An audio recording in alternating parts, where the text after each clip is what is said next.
Welcome to the Salmon Runs YouTube. Enjoy the video. You start by opening Instagram and jumping straight to your activity. This gets you to the tools you need. Tap the three-line menu, choose your activity, then content you've viewed or interactions. Once there, use filters to narrow by time range or type. It reduces clutter and prevents accidental mass deletion. Make sure you're on the right account. Switching accounts now avoids losing someone else's history. Proceed when you see the list of actions ready for review.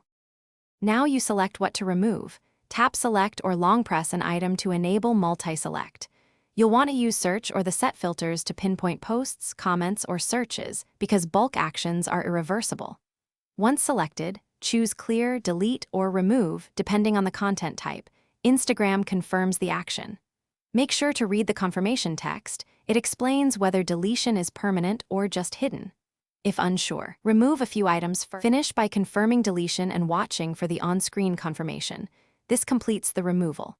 Once done, review your activity again to ensure items are gone. If not, log out and back in or update the app because cached data can delay changes. If deletion repeatedly fails, force close the app, clear cache Android, or reinstall iOS and try a small test deletion first. Remember, permanent deletions cannot be undone, so double-check before confirming. Thanks for watching. Consider subscribing if we helped you.